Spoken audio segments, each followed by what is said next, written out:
출애굽기 33장 1절에서 11절.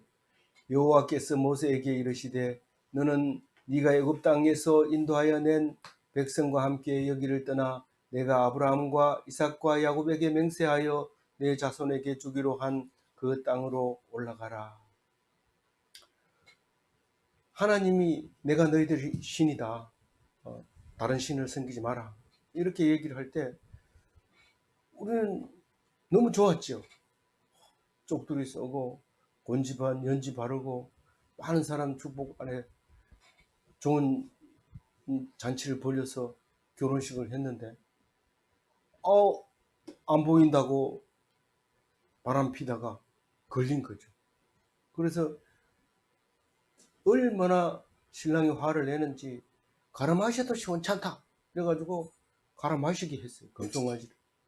하나님이 나만 섬기려 했는데 다른 신을 우상을 막 섬겼으니까 화가 나니까 그것을 가라 마셨는데 그래도 시원찮아서 3,000명을 죽입니다. 그렇게 해놓고도 결국은 오늘 와서 하나님은 너하고 같이 갈 수 없다 얘기를 합니다. 갈 수가 없어요.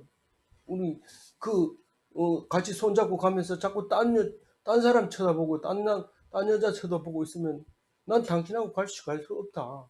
왜 내가 신부인데 왜 다른 사람을 자꾸 쳐다보냐. 그렇게 하면서 못 간다고 얘기하는 것과 같은 거죠. 지금 그 얘기를 하나님이 하고 있는데 오늘 모세를 보고 얘기를 합니다. 네가 애굽 땅에서 인도해낸 백성 네가 인도해냈다고 얘기를 해요. 하나님이 하라는 대로만 했는데 결국은 모세를 보고 네가 이스라엘 백성을 애굽 땅에서 종된 백성에게서 자유를 얻게 하려고 온갖 재앙을 내려가지고 그 사람들을 나오게 했다. 그렇게 얘기를 하면서 내가 약속한 땅으로 너를 인도해서 올라가라. 내가 겁내지 말고 내가 다 해줄게. 이러면서 올라가라고 합니다. 그 땅은 그냥 땅이 아니라 정조 할아버지 아브라함과 할아버지 이삭과 아버지 야곱이 맹세했던 땅이다. 아브라함은 갈대아 우르를 떠나서 처음 장막을 친 곳이고 이삭은 거기서 외아들을 낳은 이삭이고 그 이삭을 하나님께 바치려고 했는데 정그로 죽이지 않고 살려주셨고 그 이삭도 아버지하고 똑같이 아브라함처럼 그 땅을 약속을 했고 야곱 또한 야비해가지고 에서를 속이고 형을 속이고 바단 아람에 가서 도망갔다가 여갓집에 가서 크게 성공해서 돌아왔지만은 그 땅도 약속을 했다. 그러나 너희들은 지금 430년 동안 이집트에 가가지고 혼쭐이 나고 실급했다가 이제 예수님 이제 모세를 만나가지고 나오는 이 백성에게 네가 여전히 그 약속한 땅으로 인도에 가라. 그래서 그게 우린 약속의 땅이 무슨 땅입니까? 요단강 건너서 가나안 땅인데 젖과 꿀이 흐르는 땅이죠. 거기에 가면 너무너무 좋기 때문에 요단강 건너가 만나니 장례식마다 부르는 노래가 그게 약속의 땅입니다. 우린 거기서 영원히 살아야 되고 자손들에게 물려줘야 되고 거기다 뿌리를 깊이 밟고 식물처럼 가지를 땅 밑으로 번지며 절대로 옮겨 심겨지지 않는 그런 땅을 찾아서 가려고 하는 것이죠. 그러면서 사자를 내가 보내겠다는 거죠. 이 얘기는 오래전부터 했습니다. 2절 같이 읽어봅니다. 내가 사자를 너보다 앞서 보내어 가나안 사람과 아모리 사람과 헷 사람과 브리스 사람과 히위 사람과 여부스 사람을 쫓아내고 이 여섯 족속밖에 안 나오지만 이제 출애굽기를 지나면 기르가스 족속이 들어가서 가나안 7족속을 쫓아내는 걸로 되어 있습니다. 그게 뭐 중요하냐? 중요하지는 않지만 우리는 그 속에 하나님이 주시는 엄청난 말씀이 들어 있습니다. 이 사람들은 완벽하게 토종인데 완벽하게 이 땅을 지키고 있었던 사람인데 그 속에서 그 사람들을 다 이기고 이 땅을 전부 우리 땅으로 만들었다고 하는 것에 대해서 율법을 맞춰 넣은 거죠. 안 가겠다 해놓고 사자를 보내는 건 뭡니까? 나는 뭐고 사자는 뭡니까? 나는 하나님이고 사자는 성령이다. 이렇게 얘기할 수도 있어요. 그렇게 말할 수 있지만 어쨌거나 하나님은 이렇게 말하고 있습니다. 너희들이 가나안 들어갈 때 무기를 만들고 전차를 만들고 총을 만들고 이렇게 해서 들어가는 게 아니라 내가 이미 다 그 사람들에게 정복해놓고 꼼짝 못하게 해놓고 너희들은 가서 밟기만 하면 된다. 전쟁하면서도 쫓아내면서도 할례를 해도 되고 또 총을 안 쏘고 빙빙 돌기만 하면 무너진다. 그 얘기를 하는 게 내가 사자를 보내겠다 이럽니다. 이 앞에 보면 왕벌을 보내겠대요. 왕벌이 뭐냐면은 우리는 가보면 거기 메뚜기 같아. 거인들이 살기 때문에 이 침대 길이가 몇 메타입니까? 그게 3m가 됐다, 4m가 됐다. 그렇게 긴 철침대를 사용하고 있는 그 왕들이 그냥 다 무너집니다. 이 강 건너기 전에, 요단강 건너기 전에 그쪽 지금 땅이 지금 어디입니까? 저기 요르단, 암만 그쪽이 살던 거인들이 그 다 항복을 하게 됩니다. 그럼 그 땅을 차지하고 요단강을 건너서 가게 되는데 거기다 하나님의 사자를 미리 보내서 또 왕벌을 보내서 왕들을 다 잡아먹는 겁니다. 벌이라고 해서 다 똑같은 벌이 아니라 벌을 잡아먹는 왕벌이 있어요. 땡벌, 우리는 뭐라고 그러죠? 119가 와야만 처리할 수 있는 그 벌. 그런 벌이 있는 거죠. 말벌이죠. 그래서 여기서 6개 족속은 가나안 땅의 대표 족속이고 아모리, 헷, 브리스, 히위, 이 엑스트라고 여부수 사람들은 예루살렘 원주민이에요. 예루살렘 원주민이라서 여부수 족속을 쫓아내는 장면이 사무엘하 5장 8절에 나와 있는데 한번 같이 읽어볼게요. 그날에 다윗이 이르기를 누구든지 여부수 사람을 치거든 물 붓는 데로 올라가서 다윗의 마음에 미워하는 다지 저는 사람과 맹인을 치라 하였으므로 속담에 이르기를 맹인과 다리 저는 사람은 집에 들어오지 못하리라 하더라. 이게 무슨 말인지 처음에 읽으면 모르지만 이게 다윗이 그 다윗 성이 너무 멋있어 가지고 예루살렘 성이 멋있어 가지고 정복하려고 하니까 여부수 사람들이 살고 있었어요.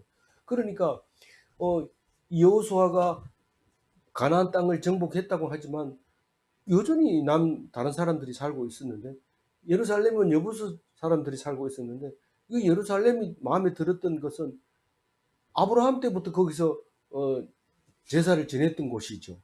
그 상수리 나무 아래서 거기가 예루살렘인데 그거를 차지하려고 그러니까 여부수 사람들이 떡 지키고 있는데 성을 쌓아놓고 올라가지를 못하는 거예요.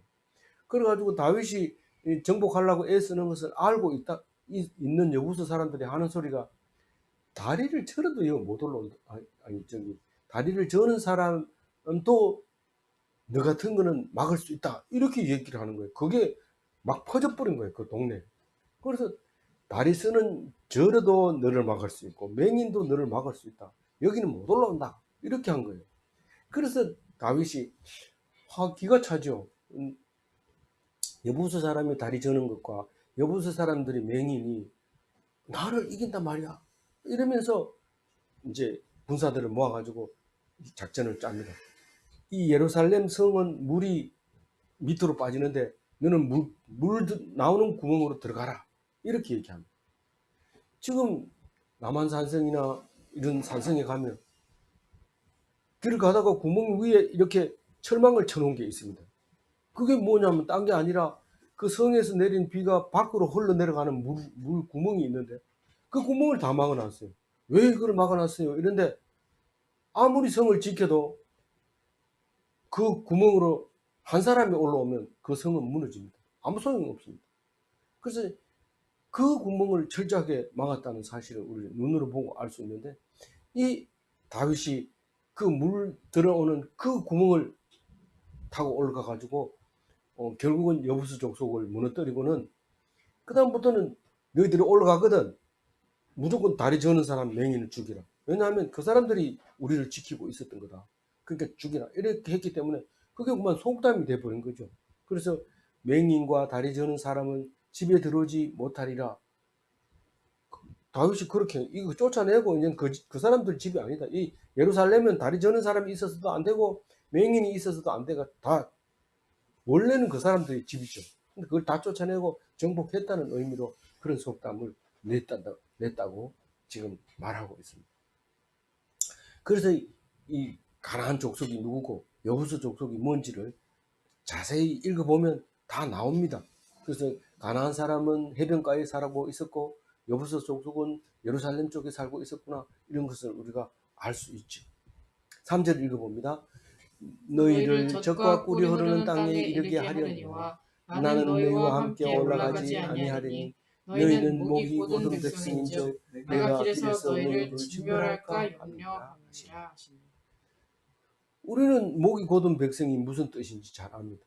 미국이 가난한 나라를 돈을 엄청 들여서 지켜주고 인권을 보호하고 막 미군을 주둔하고 하다가 나라가 성장을 하고 이제 선진국의 반열에 딱 올라서면 그 다음에 미워하기 시작합니다. 니들이 내 말을 안 듣고 그러냐 이러면서 목에 힘주려고 하면 철수시켜버려요. 그럼 철도 모르고 있다가 먹혀버리는데, 그게 월남이 그랬고 아프가니스탄이 그랬고 그런 건데, 이게 뭐 이렇게 얘가 적당하지는 않습니다만은 어쨌거나 우리는 근본적으로 같은 말씀을 하고 있습니다. 큰 나라는 작은 나라를 사랑하는 것입니다. 그러나 작은 나라가 목에 힘을 주고 큰 나라와 대등하게 할 때 적대감을 갖고 있게 됩니다. 우리는 가정사에서도 마찬가지입니다. 아들이 똑똑하고 잘났으면 부자지간에는 함께 살 수 없습니다. 그건 투정이 일어나죠. 아들이 아버지를 죽이고 가정을 정복하든지 아니면은 그 아들을 쫓아내서 함께 살지 못하든지 둘 중에 한 가지입니다. 그런데 목이 곧으면 아버지가 한시도 그냥 두지 않습니다. 그냥 막바로 혼내버리죠. 그러니까 여기서는 지금 길가에서 길 가다가 아버지한테 대드니까 죽여버리는 거예요. 하나님 아버지가 그렇게 죽이는 거예요. 그러니까 그 아들을 죽이기 싫어가지고 같이 못 가요. 따로 살아라. 살아. 근데 살아보면 힘들지요. 어렵습니다. 그래서 막 나는 살 곳도 없어요. 집도 없어요. 막 울고 이러면 아버지가 내가 있잖니. 이러면서 여기 와 살아라. 살아보면 막 아버지 얘기는 젖과 꿀이 흐른다 그러는데 살아보면 막 너무 힘들 거예요. 그러다가 또 막 울고 이러면 아버지가 문제를 해결해주고 그렇죠. 그래서 안 올라간다는 거예요. 그 안 올라간다는 얘기를 탁 들으면서 막 가슴이 막 뜨거워지는 거예요. 아, 이게 아버지 사랑이구나. 효도한다 하면서 집에 가서 우리 어머니를 그런 그 요양원에 보낼 수 없어요. 내가 직접 효도를 해야 돼요. 이러면서 앉혀놓고 똥 싼다고 야단치고 밥 안 먹는다고 야단치고 막 냄새 난다고 야단치고 엄마를 왜 그렇게 괴롭히는, 그래 하려면 요양원에 보내라. 그거죠. 그, 그, 사랑한다면 요양원에 보냈어. 근데 갖다 놓고 정말 냄새 안 나요, 냄새가 향기로워요, 뭐 이런 사람이 간혹 있어요. TV에 나와서 거짓말일 수도 있겠지만은 그렇게 말하면서 나는 하나도 안 어려워요 이런 자식들이 가끔은 있는데 안 됩니다. 그러니까 이럴 때는 떨어져야 돼. 같이 살 수 없어요. 그게 사랑인 거예요. 그래서 하나님 앞에 잔소리하고 화내고 기분 나쁘게 하려면 안 사는 게 낫고요. 그리고 참 감사합니다. 뭐 1,000원 주면 1,000원 가지고 살고 10,000원 주면 10,000원 가지고 살고 이렇게 하려면, 그러려면 함께 살아요. 그래서 그게 가정이 있고 이루어가는 거죠. 많은 훌륭하게 가정을 지켜낸 엄마들은 다 남편이 1,000원 주면 1,000원 벌어 가지고 살고 10,000원 주면 10,000원 가지고 살았지, 남편이 돈 못 번다고 내가 벌게 이러고 나가가지고는 헤어져 가지고 못 삽니다. 같이 살 수가 없어요. 심지어는 내가 여기 가지고는 자녀 교육이 안 되니까 내가 데리고 미국 가가지고 공부시키고 당신은 돈 벌어서 보내라. 이게 분업하는 게 우리 가정에 좋다. 이래가지고 애를 데리고 미국 갔는데 안 돌아옵니다. 그냥 돈만 받고 그냥 입 싹 닦아버립니다. 그렇게 하면 안 되는 거죠. 1,000원을 주면 1,000원 먹고 벌고 살고, 10,000원 주면 10,000원 가지고 살고, 기뻐하고 감사하고 즐겁게. 기쁘지는 않죠. 1,000원 주는데 누가 기쁩니까? 그러나 그거 가지고 하나님 앞에 감사하면서 그냥 순종하며 살면 그게 가정이죠. 그거 놓치면 안 됩니다. 그래서 오늘 3절 한번 다시 읽고 4절 읽어봅니다. 3절 읽습니다. 너희를 적과 꿀이 흐르는 땅에 이르게 하려니와 나는 너희와 함께 올라가지 아니하리니 너희는 목이 곧은 백성인즉 내가 길에서 너희를 진멸할까 염려하니라. 그러니까 백성이 어떻게 반응할까요? 내가 너희들하고 안 가겠다 이랬을 때 어떻게 해야 될까요? 사실은 대성통곡을 하고 잘못했다고 빌어야 되죠. 그런데 이런 반응을 보입니다. 4절 읽어봅니다. 백성이 이 준엄한 말씀을 듣고 슬퍼하여 한 사람도 자기 몸을 단장하지 아니하니. 하나님이 탁 말하니까 여태까지 하나님만 바라보고 하나님 요래 가라 이러면 야 하나님 요래 가라 한데 우리 가만히 숨어가지고 요로 가자 이러면서 하나님을 애태우는 거죠. 속을 들여다보는 거예요. 우리 요래도 절대로 안 죽인다. 하나님이 요런 짓을 해도 하나님 모르겠지? 이러면서 탁 들어가는데 다 알죠. 알면서 그냥 그렇게 하는 거죠. 그 공부 시간에 학교 다닐 때 가장 재밌는 게 공부 배우는 게, 글 배우는 거, 학문을 닦는 게 재밌는 게 아니라 옆에 사람하고 수업 시간에 장난치는 게 제일 재밌습니다. 뭐 메모해가지고 던지고 받고 막 이러고 선생님 안 볼 때 종이 비행기 날리고 그러다 얻어맞아 벌 쓰고 얼마나 재밌는지 그것만 기억 남고 공부는 뭘 했는지 기억이 안 납니다. 우리가 하나님하고 같이 있을 때 하나님을 피해서 죄를 짓는 게 그렇게 좋습니다. 재밌습니다. 근데 하나님이 딱 안 계시면 그때는 허감이 딱 미치면서 기가 막히는 거죠. 어떻게 할까? 그래서 함께 안 가겠다고 하니까 엄청난 준엄한 말씀이죠. 하나님이 결정을 내린 거예요. 뭐 다른 거 너 안 하면 혼나, 너 죽여버릴 거야. 이거는 오히려 겁이 안 납니다. 설마 죽이려고? 죽이려면 죽이려 해라. 뭐 그럼 아버지는 뭐 자식도 없고 그럼 무자식으로 돌아가실 건데 뭐 아무것도 큰 소리 막 치는 거죠. 때리세요 막 이렇게 대들고 막 이러죠. 근데 내가 니하고 안 살겠다 이렇게 할 때는 아주 준엄한 말씀으로 들으면서 갑자기 슬퍼지는 거죠. 내가 여태까지 했는 게 뭔가 슬퍼. 그런데 반응이 뭐냐면 단장을 안 하는. 이 단장이 뭐냐면 치장을 안 해요. 다시 말해서 화장을 안 하는 거예요. 귀걸이, 피어싱 했던 거 다 빼버리고 그냥 똑바로 앉아 있는 거예요. 니 왜 그러냐? 니 갑자기 이상한 행동을 하네. 이런데 사실은 그 전에 다 얘기해 놓은 게 있습니다. 뭐라고 해 놓은 게 있다고 얘기를 해요? 5절 읽어봅니다. 여호와께서 모세에게 이르시기를 이스라엘 자손에게 이르라. 너희는 목이 곧은 백성인즉 내가 한순간이라도 너희 가운데 이르면 너희를 진멸하리니 너희는 장신구를 떼내라. 그래야면 내가 너희에게 어떻게 할 것인지 정하겠노라 하셨습니다. 사실은 얘기를 다 해놨어요. 근데 이 얘기를 먼저 하면은요 우리들이 좋습니다. 하나님 또 잔소리 시작하네 이러면서 좋지만은 너하고 같이 안 가겠다 이러면 정신이 뻗들 들어가지고 준엄한 말씀을 듣고 이제 어떡하지? 이러면서 마음이 철렁 내려앉는 게 슬퍼하여 이렇게 합니다. 철렁 내려앉았는데 과거의 말씀이 생각이 나는데 뭐라고 했다고요? 목이 곧은 백성이다 네가. 근데 나는 생전에 목이 곧은 백성인 줄 몰랐는데 하나님만 나를 보고 목이 곧은 백성이라고 얘기를 해요. 다 알죠. 하나님은 니는 아니라 하지만 내가 보면 안다. 하는 짓이 그렇게 하는 거 내가 다 안다. 그 얘기를 하는 거예요. 그렇기 때문에 한순간이라도 같이 있으면 넌 죽는다. 네 지은 죄값에 대해서. 그러면 진멸하는 거죠. 한 사람도 남을 사람이 없는 거죠. 그런데 내가 너희들을 어떻게 할 건지 난 결정 못 하겠다. 너희들을 포기할지 아니면은 이거 어떻게 해야 될지 모른다. 그러나 너희들이 장신구를 안 달고 그러면 내가 너희들을 어떻게 할 것인지 정할 수 있을 것 같다. 그런 얘기를 하는 거예요. 그 얘기를 언제 했느냐 하면 오래전에 한 거예요. 피어싱 하지 마라. 그래 야단치고 맨날 설교 시간에 사람들이 말 안 들고 피어싱하고 문신하고 이런다 이랬는데도 목사 딸이 피어싱 탁 해가 한 개도 아니고 두 개, 세 개 딱 해가 나타나면 가슴이 철렁하죠. 그렇지만 이건 그냥 남의 딸이 우리 집에 왔구나 이런 생각해라. 하나님이 그렇게 얘기하면 멋있네 이러고 이제 밥 같이 먹으면서 이제 속으로는 주여 이랬죠.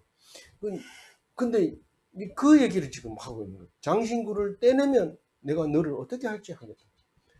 말을 들으면 내가 이 말을 해서 이렇게 가라 저렇게 가라 하지만 내가 내 말을 이미 안 듣고 딴짓을 하고 있으면 나는 그렇게 말하는 어떻게 너를 어떻게 해야 될지 모르겠다. 나는 니를 도대체 어떻게 해야 될지 모르겠다. 우리는 이 얘기를 수없이 들었어요. 우리 조카 기를 때도 또 그리고 우리 다른 이렇게 할 때도 그런 얘기를 했어요. 도대체 내가 너를 어떻게 해야 될지 모르겠다. 엄마도 자식에게 그런 얘기하고 또 형님도 조카에게 그런 얘기하고 이 얘기를 수없이 하는 것을 들어봐. 도대체 내가 너를 어떻게 하면 좋겠냐. 여태까지 했는 건 뭐냐. 내가 얘기한 건 뭐 귓등으로 듣느냐. 이렇게 야단을 치고 있는 거죠. 그러니까 일단은 장신구를 떼내라. 근데 그런 얘기를 했기 때문에 단장을 안 했다 이런 말을 합니다. 사실은 몸치장을 하면은 하나님 말씀을 묵상하는데 굉장히 방해가 됩니다. 이게 하나님이 어떤 말씀인가. 그런데 귀가 건질건질해서 이거 좀 이쁘게 만들어줘야 되고 자세를 똑바로 갖춰야 되고 이러니까 신경이 쓰이죠. 그러니까 집중이 안 되는 거예요. 그리고 더더구나 뭐냐면 문신하지 마라 이런 그게 딱 눈에 띄면은 에이 성경을 믿어야 되나 말아야 되나 계속 이러기 때문에 몸치장을 해가지고 하나님 말씀을 묵상하는 거는 방해를 많이 받는다 그런 말이에요. 그래서 이 6절은 뭐라고 얘기하는지 한번 읽어볼까요? 이스라엘 자손이 호렙산에서부터 그들의 장신구를 떼어내니라. 호렙산 얘기를 여기까지 하고 있습니다. 이게 오늘 내일 가면 내일이 아니라 오늘까지 6절까지 산에서 있었던 일이고 그 밑에서부터는 이제 그 광야에서부터 있었던 일을 얘기하고 있습니다. 그 6절이 호렙산에서 하나님이 호렙산에 계신다는 겁니다. 우리가 호렙산에 있었는 게 아니라 하나님이 호렙산에서 우리하고 교통했는 얘기가 6절까지다. 그 얘기를 지금 하고 있는 거예요. 그래서 그것은 뭔 얘기 했는데 하나님이 장신구를 달고 있으면 내가 너에게 뭐 어떻게 해야 될지 모르겠다 그랬으니까 하나님 말씀 들을 때는 아무 지장도 하지 말고 단장도 하지 말아라. 그런 얘기를 하는 거예요. 실제로 우리는 외식하는 사람은 피동이 불가능합니다. 다시 말해서 바리새인처럼 겉으로만 자꾸 율법을 지키려고 하면 말씀에 피동될 수가 없어요. 근데 율법을 딱 벗어버리고 하나님 말씀에 집중해서 말씀을 진중하게 들으면 그러면 하나님이 하라는 명령이 말씀 속에 다 들어있어요. 내가 그렇게 신앙이 좋다 이러면서 말씀 안 읽으면 뻔합니다. 그거는 뭐 누가 어떤 사람이 얘기해도 똑같아요. 아무리 신앙이 좋다 해도 말씀 안 읽으면 그건 엉터리라고 자기 멋대로 한다는 사실을 알아야 됩니다. 근데 신앙이 없다 하면서 맨날 말씀 읽으면 그 사람은 그날 읽으면 그날 지시하는 대로 또 다른 성경 또 다른 성경 읽은 대로 그날에 너무 기뻐하고 감사하고 순종하는 그게 피동된 삶이죠. 외식 가지고는 다시 말해서 몸을 치장해 가지고는 하나님 말씀에 피동될 수는 없는 것이죠. 그게 호렙산에서 있었던 그때부터 있었던 건데도 불구하고 결국은 말씀을 치장을 하면서 포장을 하면서 율법주의로 살면서 외식주의가 되면서 예수님이 오지 않으면 안 되는 사건이 생겼는데 호렙산부터 그렇게 하기로 했지만은 그게 계속 점진적으로 외식하게 되고 하나님이 뭐 시내산에 있기는 뭐가 있어 뭐 이러면서 아는 체하고 요즘 하나님이 시내산에 있다고 생각하는 사람이 어디 있어 이런데 어리석은 거죠. 말씀을 안 읽으니까 그런 소리 하는 거죠. 그래서 어떻게 됐습니까? 그 다음 얘기는 이제 하나님께서 광야로 내려오신 이야기가 나오는데 7절 읽어봅니다. 모세가 항상 장막을 취하여 취하여 진 밖에 쳐서 지인과 멀리 떠나게 하고 회막이라 이름하니 여호와를 앙모하는 자는 다 진 바깥 회막으로 나가며. 이게 이제 임시 성막입니다. 성막을 올리압과 누굽니까? 두 사람에게 성막을 짓게 했죠. 예? 그렇게 두 사람에게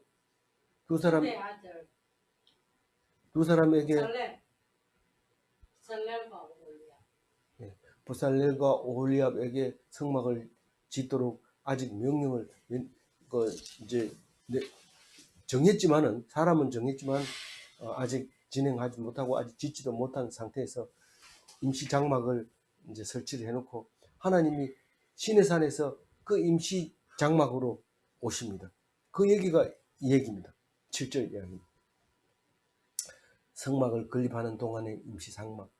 이 임시 회막은 하나님이 산에서 광야로 내려왔다, 그렇게 기억하고 있으면 되는데, 진과 가깝다고 그랬어요? 멀다고 그랬어요? 멀리 있어요. 멀리. 진은 뭐가 진이에요? 진영. 그러니까 사람, 그 이스라엘 백성이 군대로서 진지라고 얘기합니다.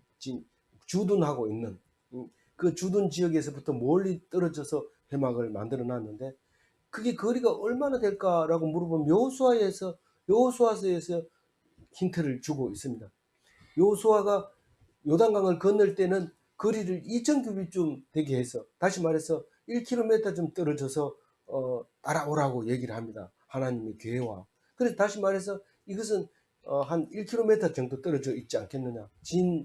이제 이스라엘 백성이 50만 명이 텐트를 치고 각자 살고 있는데, 거기 무더기로 모여 있는 것에서 1km 떨어진 곳에다가 쳤을 것 같은 생각이 들죠. 여호수아 3장 4절을 읽어봅니다. 같이 읽습니다. 그러나 너희와 그 사이가 거리가 2,000규빗쯤 되게 하고 그것에 가까이 하지는 말라. 그리하면 너희가 행할 길을 알리니 너희가 이전에 이 길을 지나보지 못하였음이니라 하니라. 예, 요단강을 건널 때 그 언약궤와 백성 사이의 거리를 2,000규빗쯤 하라고 지금 여호수아가 말하고 있는 거죠. 그래서 모세가 장막을 치는데, 진 밖에서 치는데 진과 멀리 떠나게 회막을 칩니다. 그리고 이름을 회막이라고 이름을 붙입니다. 다시 말해서 하나님과 만나는 막사다, 다시 말해서 천막이다, 그렇게 말함으로써 우리는 이게 성막을 짓기 전에 임시 천막이구나 하는 것을 알게 됩니다. 그리고 그다음 하반절이 중요하죠. 여호와를 앙모하는 자는 다 진 바깥 회막으로 나가며. 성전으로 같이 간단 말이에요. 회막 앞까지는 갈 수 있어요. 회막 앞까지는 백성이 갈 수 있어요. 근데 회막 안으로 들어가는 것은 모세만 들어갈 수 있어요. 그래서 회막 앞으로 나갔다. 여호와를 앙모하는 자. 이렇게 할 때 사실은 누가 여호와를 앙망합니까? 이스라엘 백성은 다 여호와를 앙망하지 않습니까? 그리고 뭐 이렇게 앉아가지고 고수 덮치면서 여호와 어떻게 됐다고 이러면서 내다보면서 화투패를 돌리고 이러는 게 아니고, 여호와를 앙망하는 사람은 구별됩니다. 이스라엘 백성 속에서 구별됩니다. 그러니까 교인들이 3,000명이라고 그러면 3,000명 속에서 여호와를 앙망하는 자가 따로 있다고 얘기를 하고 있어요. 기분 나쁜데요. 기분 나쁜 게 아니고 성경 말씀은 그렇게 얘기하고 있어요. 이스라엘 백성 속에서 여호와를 앙망하는 자는 다 진 바깥 회막으로 나가며. 만약에 다 똑같다면 이스라엘 백성은 다 진 밖 회막으로 나가며 이렇게 적어야 되죠. 근데 이게 다르다는 거예요. 레위인이 3,000명을 죽일 때 그 레위인은 아버지가 레위인이니까 나도 레위인이다, 그게 아니라 하나님과 그렇게 구별될 사람은 이쪽으로 와라. 그러니까 너희들이 형제를 죽이고 이웃을 죽이고 가족을 죽일 사람은 이쪽으로 나와라. 그 나온 게 레위인이라는 거죠. 나는 하나님도 좋지만 가족이 중요해요, 안 죽일래요, 이러면 구별된 사람이 아니고 레위인이 아닙니다. 가족을 위해서 목숨을 내놓은 사람이 레위인입니다. 그 여호와를 앙몽하는 자가 그렇게 구별된 사람이었다는 사실을 우리는 실질에서 읽을 수 있습니다. 8절 읽어봅니다. 모세가 회막으로 나아갈 때에는 백성이 다 일어나 자기 장막 문에 서서 모세가 회막에 들어가기까지 바라보며. 네.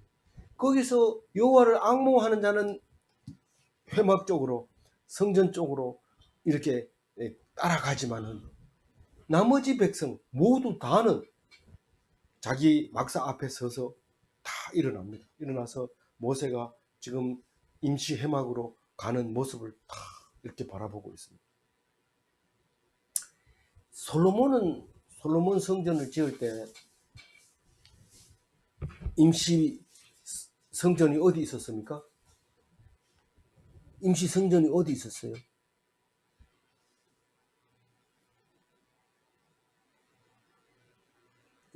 예?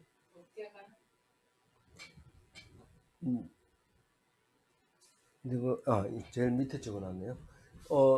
솔로몬은 임시 성전을 기본 산당으로 잡았어요. 거기서 1,000마리의 번제를 드렸다고 기록하고 있습니다. 우리는 이 모세가 성막 짓기 전에는 임시 성막을 어디에다 설치를 했다고요? 진에서부터 1km 떨어진 곳에 임시 회막을 설치하고 하나님을 시내산 꼭대기에서 그쪽으로 임재하게 됐다는 것이 알 수 있습니다. 그래서 모세가 회막으로 나갈 때, 다시 말해서 하나님을 만나러 갈 때 백성이 다 어떻게 해요? 자기 장막에 서서 회막에 들어갈 때까지 바라보고 있어요. 바라보면서 뭘 하고 있을까요? 9절 읽어봅니다. 모세가 회막에 들어갈 때에 구름 기둥이 내려 회막문에 서며 여호와께서 모세와 말씀하시니.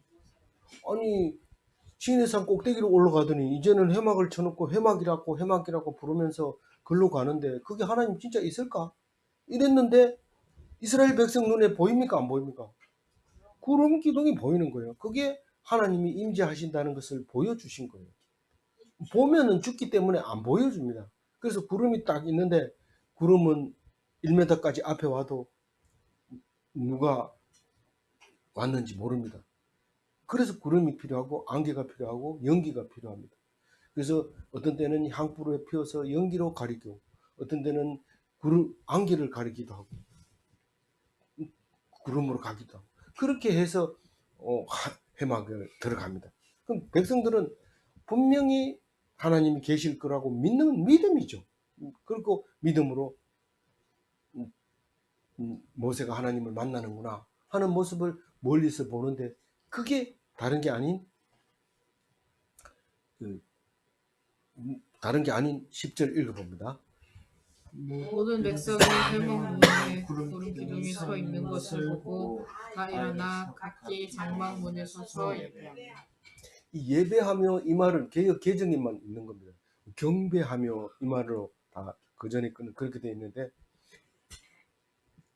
뭐 한다는 뜻입니까? 하나님을 두려워하고 그 하나님의 말씀이 어떤 말씀이었을까? 모세에게 들어보자. 하나님이 모세에게 말씀하셨으니까 우리는 그 말씀을 잘 들어야 된다.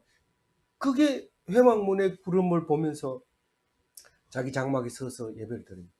우리는 예배 드릴 때 다 예배당에 나와서 예배 드립니다. 우리 사모님은요 2층을 갖다가 본당이라고 얘기하는데 이 본당에 들어온 사람도 있고 자기 처소에서 예배 드린 사람도 특히 이 유튜브 틀어놓고 예배 드린 사람도 있는데 그게 자기 장막에서 문에 서서 이렇게 다른 라디오 다 끄고 TV 끄고 앉아가지고 말씀을 듣고 있는 거예요. 그게 예배하는 거예요. 모세가 하나님을 만날 때 어떤 말씀을 하실까? 우리는 죽인다는지 살린다는지 기도 한번 들어보자. 그게 예배입니다. 오늘 마지막 절을 읽어봅니다. 사람이 자기의 친구와 이야기한 같이 여호와께서는 모세와 대면하여 말씀하시며 모세는 진으로 돌아오나 눈의 아들 젊은 수종자 여호수아는 회막을 떠나지 아니하니라. 이 사람이 자기 친구하고 얘기할 때는 거침없이 얘기합니다. 뭐 버벅거리거나 뭐 쩔쩔매거나 이렇게 안 합니다. 뭐 거시기 이러면 한번 알아듣습니다. 뭐 모시기 이래도 누군지도 알아듣고, 뭐 그래서 두 부부가 얘기하는 거나 두 친구가 얘기하는 걸 옆에서 이렇게 들으려면 굉장히 어렵습니다. 자기들끼리 막 한마디 해놓고 깔깔깔 웃고 막 이러는데 지금 뭔 얘기하나 이래 물어보면 아 그런 게 있어 이럽니다. 그 무슨 얘기냐면 거침없이 얘기를 하는 것이 친구와 얘기하는 것이죠. 누가 그렇게 누구하고 얘기한다고요? 모세가 하나님하고 그렇게 얘기를 한다는 거예요. 그게 누구하고 비슷해요? 아브라함 닮았어요. 아브라함이 하나님하고 얘기하는데 꼭 친구하고 얘기하는 것처럼 얘기를 해요. 그래서 이 나중에 그 소돔이 망할 때 얘기할 때도 내가 친구니까 얘기하는데 나 오늘 그 서로 소돔 망하게 할 거야 이러면 정말 노하지 마소서. 거기에 몇 명이 없으면 10명. 갑자기 10명으로 내려가요. 마지막에.